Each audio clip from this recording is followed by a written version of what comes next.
Assalamualaikum warahmatullahi wabarakatuh. Alhamdulillahirabbil alamin. Hamdan katsiran tayyiban mubarakan fihi la ilaha illallah wa asyhadu anna Muhammadan abduhu wa rasuluhu la nabiyya ba'dahu. Allahumma shalli wa sallim wa barik ala Muhammadin wa ala alihi wa sahbihi ajma'in. وقال الله تعالى يا أيها الذين آمنوا اتقوا الله حق تقاته ولا تموتن إلا وأنتم مسلمون. أما بعد, jamaah pengajian Ahad di Masjid Sabilillah rahimahullah. Alhamdulillah, pada pagi hari yang mulia ini kita sama-sama bersyukur kepada Allah Subhanahu wa taala atas limpahan nikmat karunia yang besar, karena sungguh nikmat-nikmat itu baru bisa dirasakan setelah kematian. Dan nikmat sehat itu baru bisa dirasakan ketika seseorang sakit. Alhamdulillah, mungkin setahun yang lalu saya juga di sini, dan sekarang alhamdulillah kita bisa bersilaturahim di majelis yang sama. Mudah-mudahan kita bisa istiqomah untuk membawa banyak kebaikan yang bisa kita bawa pada saat kita menghadap Allah Subhanahu wa taala. Jamaah rahimakumullah, keuntungan orang yang duduk di dalam suatu majelis, apakah itu majelis zikir atau majelis ilmu, Allah Subhanahu Rasulullah sallallahu alaihi wasallam menyampaikan, la yadkhulu al-abdu yadkhulun illa, orang-orang yang duduk kemudian dia menyebut asma Allah, maka dia akan mendapatkan, atau kalau bahasa Arabnya dia tidak akan duduk selain menyebut asma Allah, maka Allah pasti akan khatat sumul malaikat. Allah menurunkan para malaikat rahmatnya di sekitar kita. Itu yang pertama. Jadi kita ini didatangkan para malaikat, dan malaikat turun di muka bumi bagi orang yang beriman tidak ada kecuali rahmat. Rahmat itu cintanya Allah kepada hamba. Kemudian yang kedua, wawasyiatul rahmat, dilimpahkan rahmat, diberi malaikat, kemudian diliputi rahmat, kasih sayang dari Allah Subhanahu wa taala. Kita berharap bahwa berkumpulnya kita di majelis ini setidaknya menambah hati kita ingat sama kebaikan-kebaikan, lupa dengan hutang, lupa dengan segala sesuatu yang kemarin-kemarin jadi beban kita. Mungkin sedang diuji dengan anak yang sakit, atau istri yang sakit, atau ibu yang sakit. Kemudian Allah tenangkan pada hari ini dengan kita berkumpul bersama. Bapak Ibu sekalian, kalau ada seorang suami yang sedang marahan, sepanjang tidak marahan karena pasti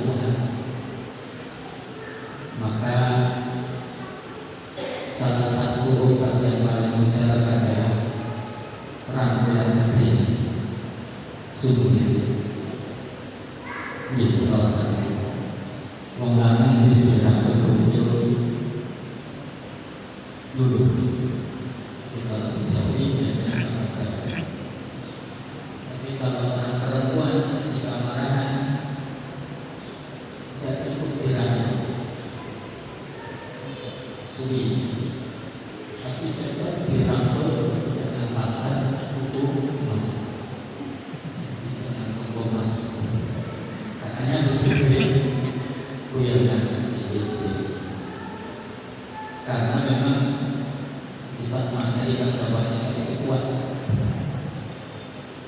Sifat materi pergaulannya itu pengen berjuang ini bukti sebagai rakyatan.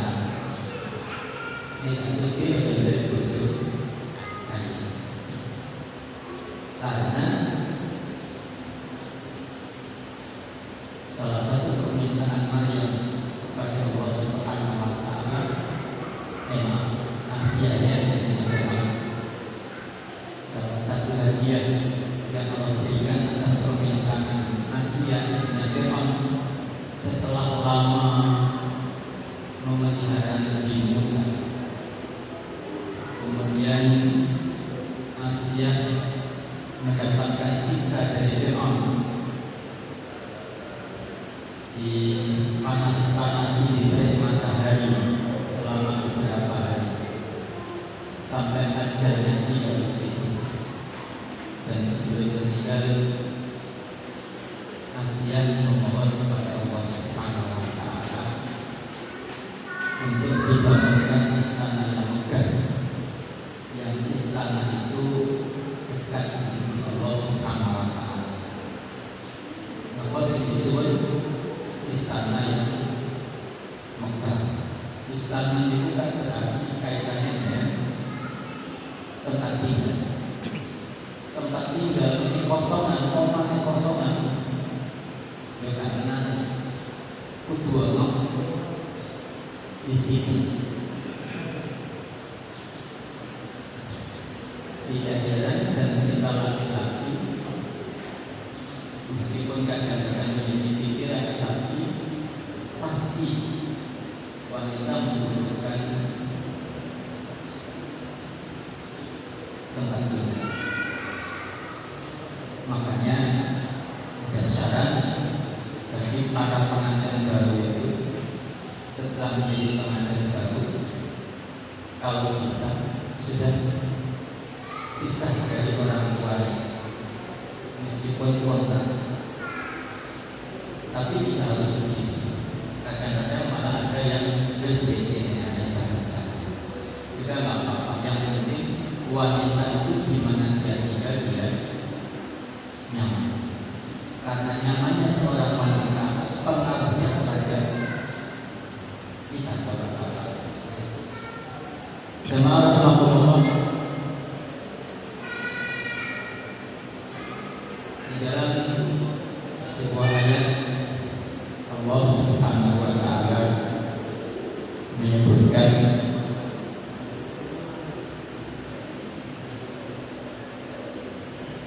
walaqad atayna Musa wa Harun al-Qur'an wa diyana wa dzikra lil muttaqin. Dan sungguh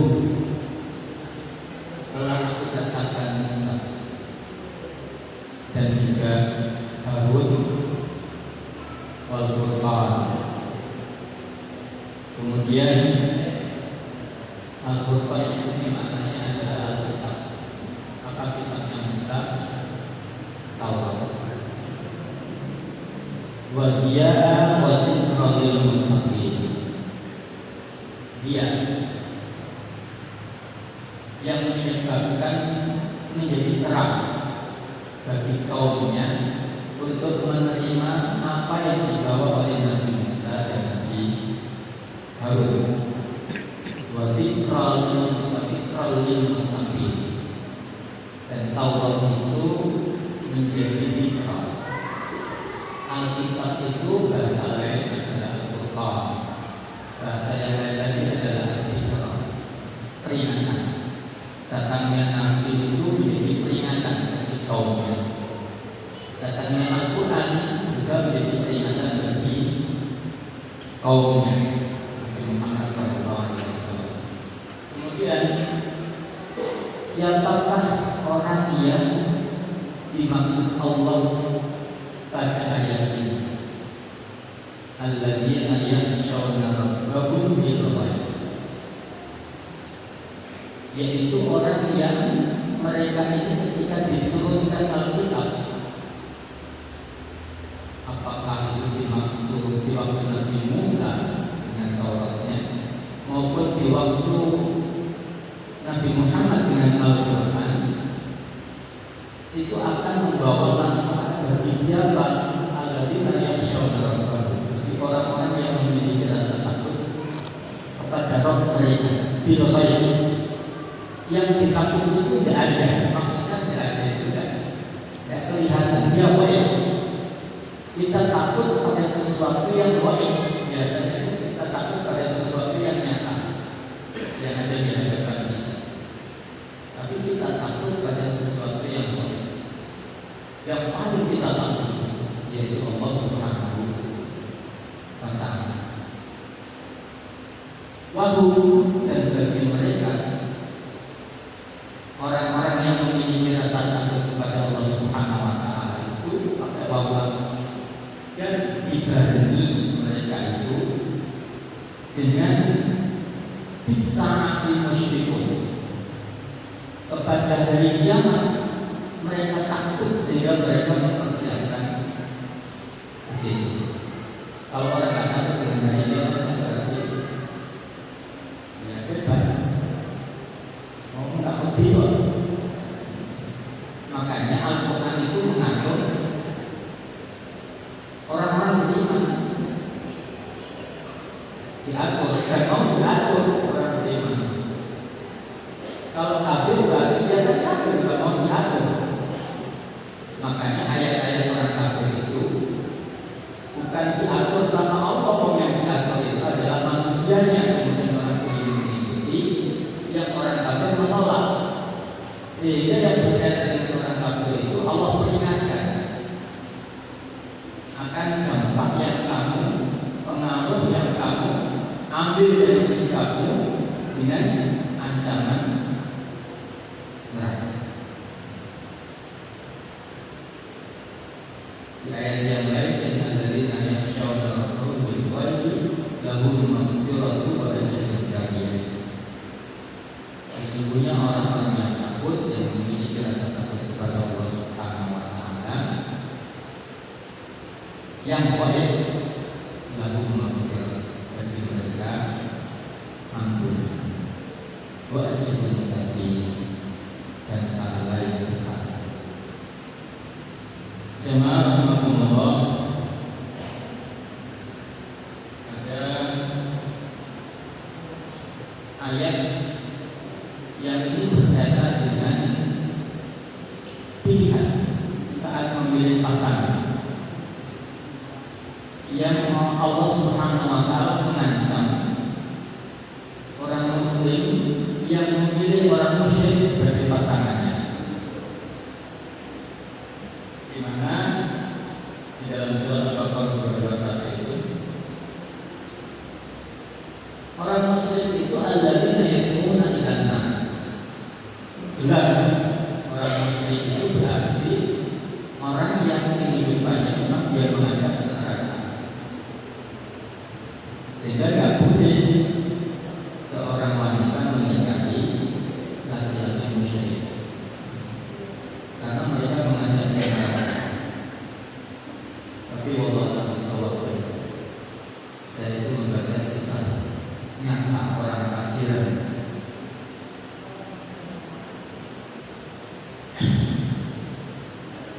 Orang Lamongan ternyata, setelah saya baca orang Lamongan. Jadi dia ini kuliah di Surabaya, kalau tidak salah kuliah. Ketemu jodohnya orang Nusa Tenggara Timur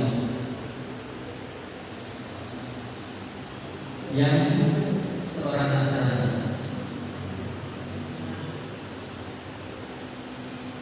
Kalau melihat ceritanya, dia termasuk dalam kajian tentang agama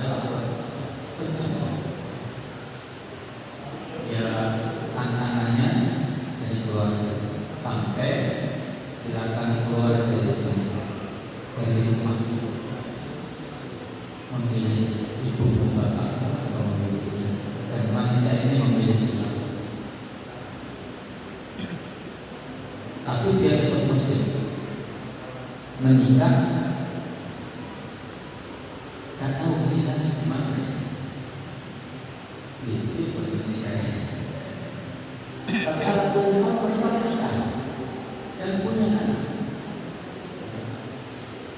usahanya sukses di Surabaya, pekerjaannya tidak kurang. Tapi wanita itu tetap memegang Islam. Tapi ini mau saya jadi contoh ya. Kasusnya jadi contoh. Cuman akhirnya itu jadi akhirnya.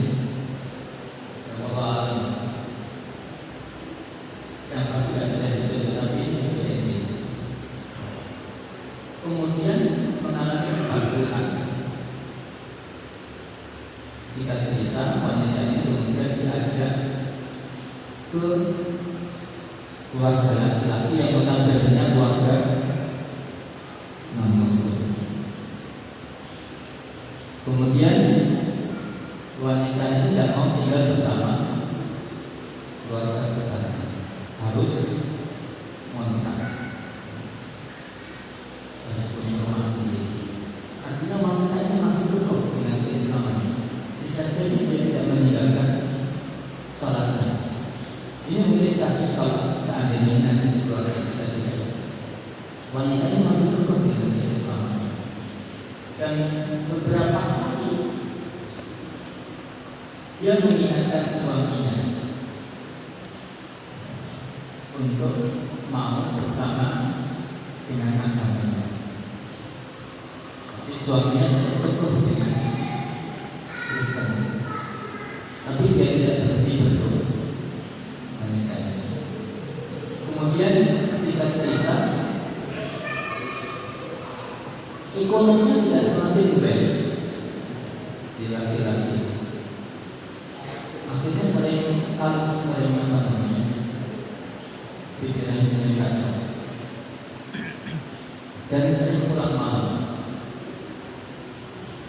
Kemudian di suatu malam dia pesta di tempat itu masih yang di Lombok, yang di sini tidak punya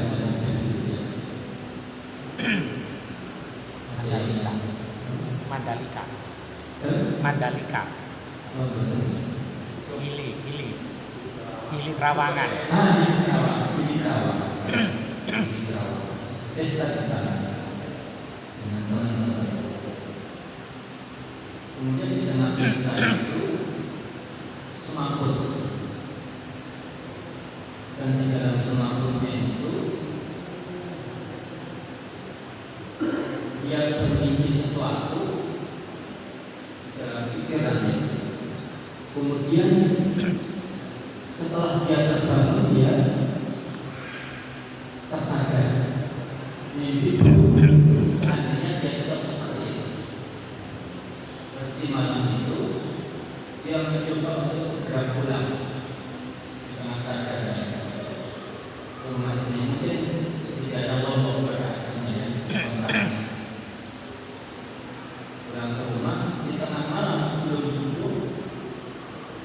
Ketika mengetok pintu, istrinya harus selesai sholat malam, jadi masih pakai mukena. Dan istrinya sadar untuk menyambut suami. Disambut dengan baik oleh istrinya. Dan singkat cerita, suami ini kemudian menyadari kekeliruan sampai padanya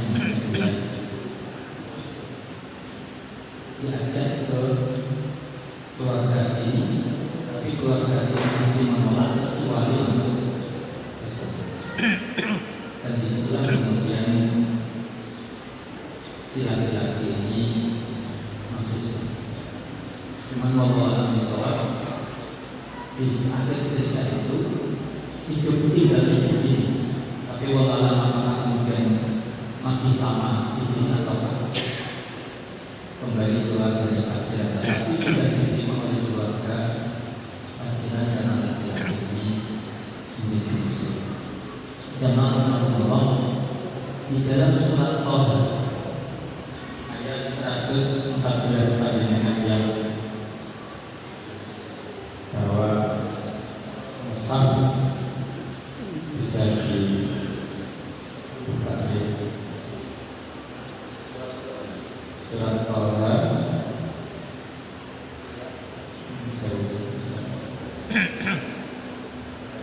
ayat 114.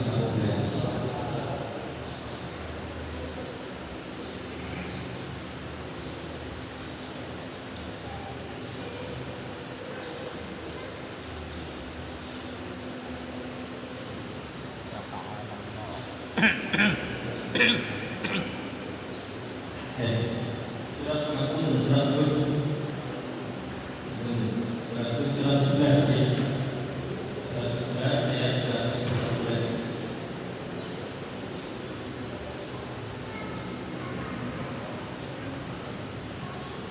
Ini kisahnya begini.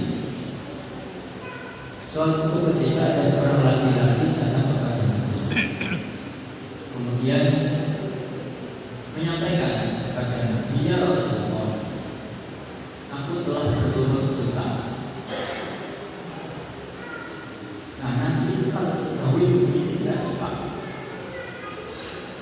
sehingga Nabi sampai 3 kali laki-laki itu mengaku kepada Nabi, ya Rasulullah, aku telah melakukan dosa besar untuk ukuran saya. Setelah 3 kali baru Rasulullah, pada tamat apa yang telah kamu perbuat? Dia cerita, saya didatangi oleh seorang wanita, dan wanita itu memang sakit, merayu sampai aku menerima. Semua aku lakukan kecuali jima. Semua dilakukan dengan wanita kecuali jima. Rasulullah belum atur. Rasulullah tidak gampang berbicara, tidak gampang menjawab. Terus tidak lama kemudian terdengar ada masalah ini. Rasulullah itu cirinya, kata Aisyah, kalau sudah dikatakan itu seperti tidak mengenalku, kata Aisyah. Bapak-bapak ini, kalau saya dikatakan pura-pura tidak kenal ibu. Aisyah itu menceritakan Rasul kalau saya dikatakan tidak seperti tidak mengenalku, meninggalkan Aisyah. Demikian pula ini ketika akan Rasul kemudian siap-siap sholat berjamaah, dan waktu itu di waktu asar. Setelah diajak Rasulullah ke masjid Nabawi, kemudian sholat asar berjamaah, selesai. Setelah selesai, kemudian Rasul meninggalkan jamaah, kemudian disertai dengan simpulan tadi.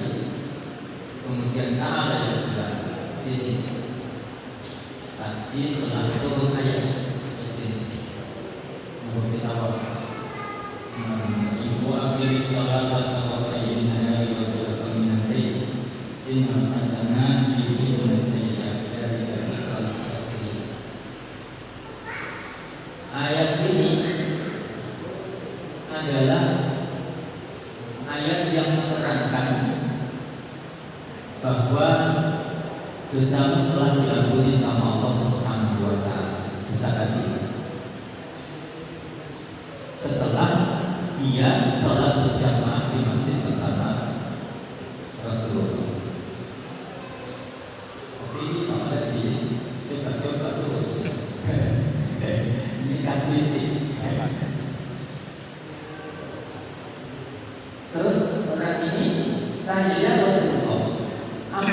ayat ini hanya berlaku untukku.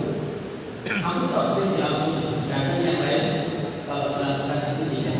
Dan lima ayat ini untuk seluruh umat. Artinya kalau kita pernah melakukan kesalahan yang sama yang seperti itu dengan salat berjamaah, insya Allah diampuni. Itu murahnya Allah Subhanahu wa Ta'ala. Jadi kalau sholat ibadah kedua kalau sayangnya siang wajiblah kami baik. Jadi dalam permulaan malam ini kalau dihitung 5 waktu. Zuhur asar 2, kemudian maghrib isya subuh 3 waktu bulan. Ini 5 waktu. Barang siapa yang sholat berjamaah 5 waktu, maka kalau dia melakukan dosa takjil dan diampuni, ya. Berarti seandainya kita melakukan dosa kecil, apakah dengan melihat story WA atau story IG, macam-macam ya, maka insya Allah dengan sholat berjamaah itu adalah pengampunan. Karena dari sholat fardu ke sholat fardu itu ampunan, dari sholat Jumat ke sholat Jumat itu adalah ampunan, dari sholat Ramadan ke Ramadan berikutnya itu adalah ampunan. Jadi Allah itu maha pengampun. Lahu maghfiratun wa ajrun kabir. Setelah diampuni, diberi pahala yang besar oleh Allah Subhanahu wa Ta'ala. Yang terakhir, saya mau menyampaikan dalam sebuah hadis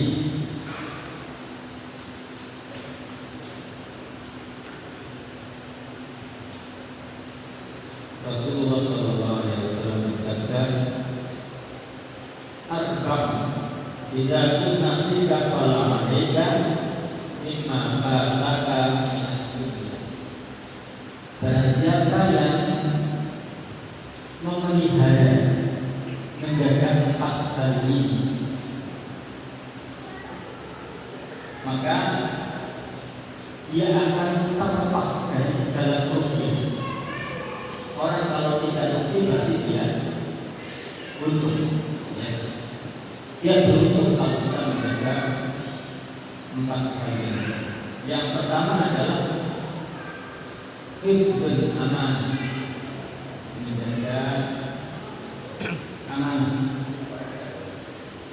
Ya ayyuhalladzina amanu la takhunu Allaha wa rasulahu wa la takhunu amanatikum wa antum ta'lamun. Hai orang-orang yang beriman, janganlah mengkhianati amanah Allah dan amanah Rasulullah, sementara kamu orang yang mengetahui. Ini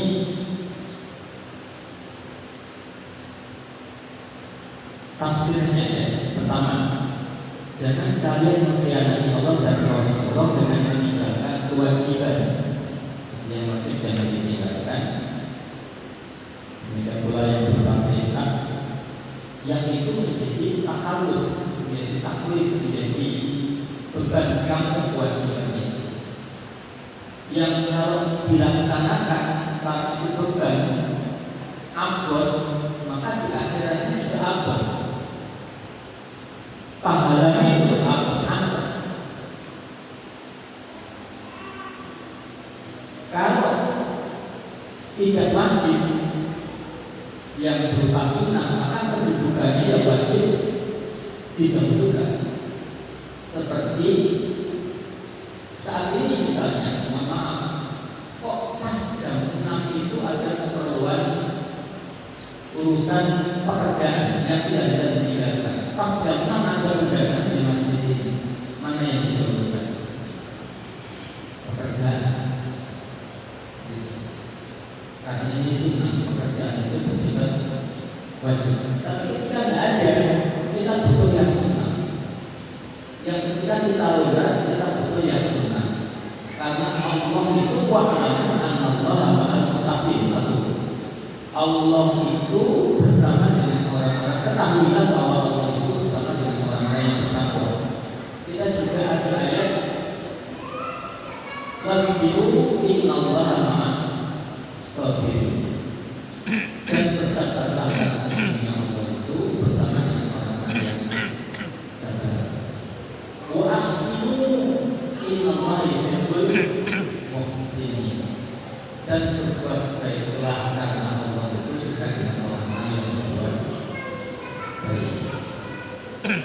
Yang kedua adalah mengkhianati amanah yang telah diberikan kepada kalian. Seperti dengan diomongi seseorang, yuk hampir disebutkan oleh Kamu Sapianto. Itu berarti Kamu Sapianto tidak boleh menyebarkan amanah ini untuk ngomong-ngomong. Itu gratis, keamanan. Ngomong-ngomong itu jenengan sebagai orang pertama wajib menjaga amanah ini. Di Indonesia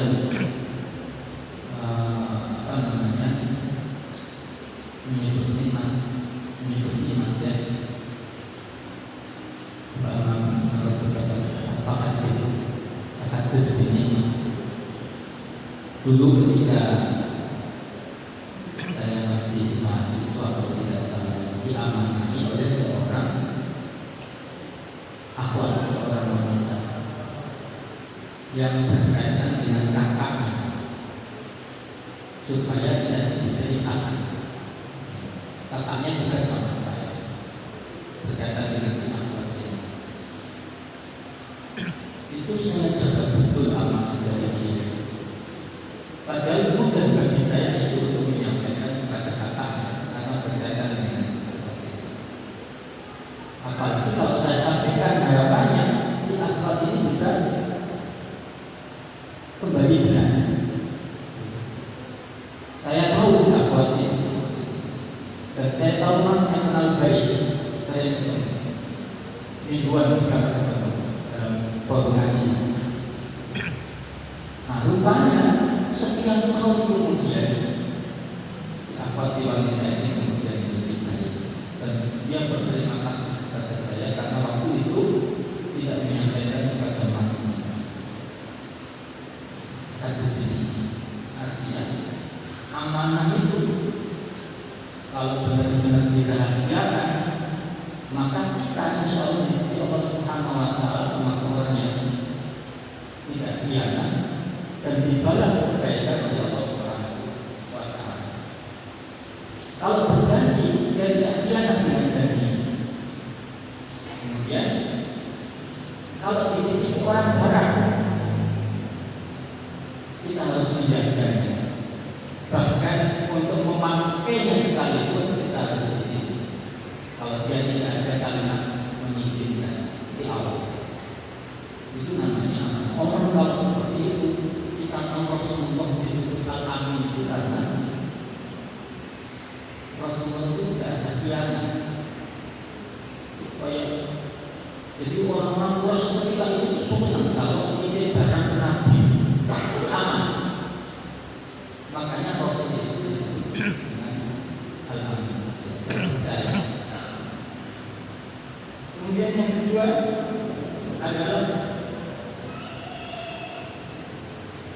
asyik jujur. Siapa yang jujur di negeri ini, saya masuk bicara di kota ini. Siapa yang jujur, menurut saya BIPA yang dari KNAN dan BIPA dianggarkan sekian satu sekolah, misalnya 1 M di dalam 1 tahun. Kalau 1 M itu tidak habis, kena bebas. Istilah tidak boleh mengajukan anggaran. Anggaran yang diberikan 1,5 miliar di ACC 1 miliar, harus habis 1 miliar. Kalau tidak habis, berarti kamu tidak. Apa kegiatan kamu? Jadi kan kalau tidak habis jadi salah, no, habis tanggung. Akhirnya kan mengarang-arang kegiatan supaya habis. Oleh ada yang salah di dalam pelaporan itu, alamat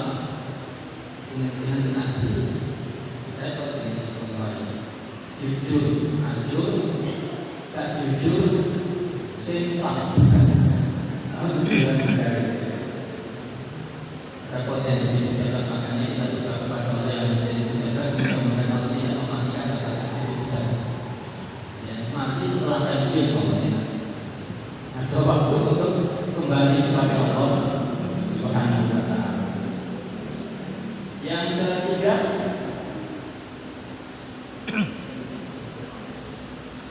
menjaga lisan. Ya. Di sini makronya adalah menjaga untuk selalu benar di dalam berbicara, di dalam khutbah nanti di hari raya. Rasulullah Shallallahu Alaihi Wasallam keluar dari mimbar kemudian berjalan kembali ke dalam sabda beliau Masya Allah, asalkan nasa ini alaikakumlah antara kalian. Pada saat Mi'raj aku melihat kebanyakan isi masyarakat. Bagaimana ya Rasulullah? Karena kalau kami masuk banyak yang masuk kecil malam, wasakurna al-masyiyah, ma'ra'aytu min-namita, aqrin wa-dinin adaba. Librajili al-ini min ihdakun. Karena para wanita itu kebanyakan orang-orang yang tidak bisa terkontrol emosinya pada saat tidak bisa terkontrol bicaranya pada saat emosi, sehingga kebaikan-kebaikan suami itu pada saat itu seperti nabi, seperti tidak pada saat takutnya. Maka untuk bisa menutupi itu bersedekah.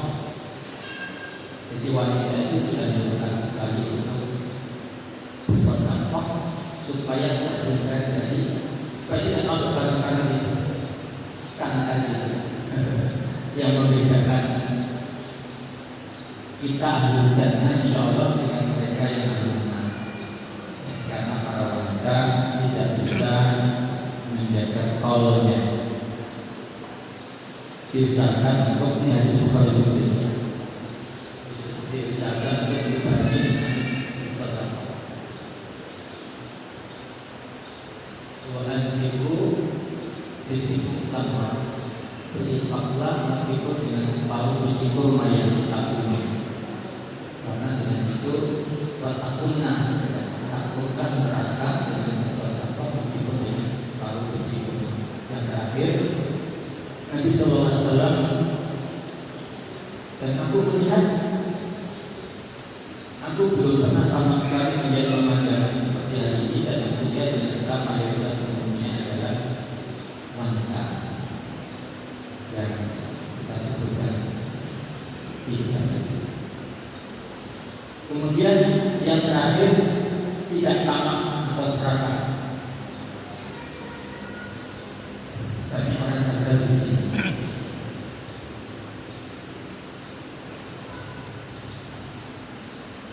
Orang ketika memiliki sesuatu, biasanya di sesuatu itu dia mudah tamak, dia mudah sombong. Kalau seseorang punya fisik yang sehat, jarang sakit atau tidak pernah sakit, biasanya ngomong enak kamu sing biasa sih orang yang badannya bagus, biasanya omongan enak ngomong sing badannya biasa. Orang yang hartanya banyak, biasanya omongannya enak ngomong sing hartanya tidak banyak. Pejabat tinggi, biasanya omongannya enak ngomong sing biasa. Orang sombong dengan apa yang dia miliki. Tapi di para laki-laki orang sombong yang disombongkan dia ada. Kamu merasa mensewu orang-orang yang sebetulnya tidak punya tetapi memaksakan diri untuk punya, meskipun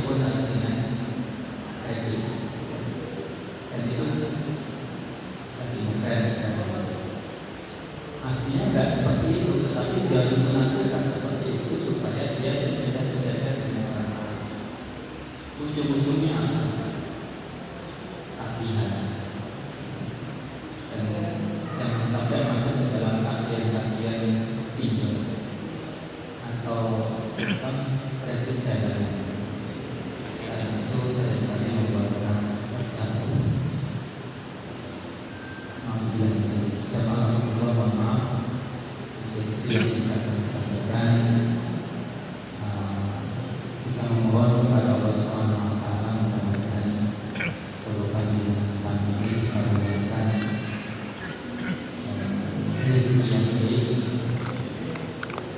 rezeki yang bisa mendatangkan keberkahan dan berkah yazidul khair yang menambah kepada kebaikan, jadi tambah semangat. Kalau ada yang baik itu bersemangat, itu cirinya orang yang insya Allah supaya kita mendapatkan cinta Allah Subhanahu wa Ta'ala. Muhammad sallallahu alaihi wasallam wa ala alihi wa sahbihi walhamdulillahi alamin.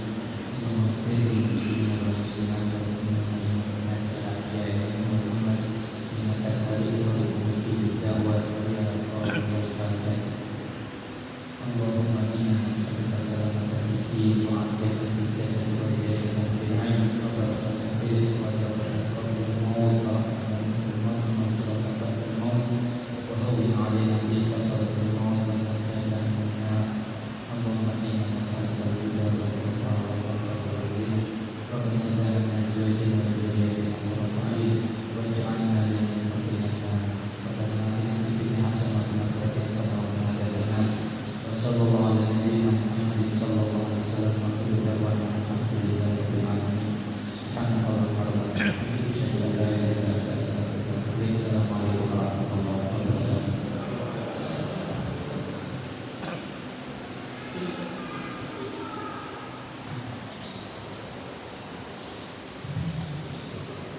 Jazakallah khairan. Terima kasih banyak atas kajiannya Ustaz Zainul Ma'arif. Insya Allah banyak hikmah dan manfaat yang kita ambil dari kajian jamaah 3 hari ini. Baik, untuk mengakhiri kajian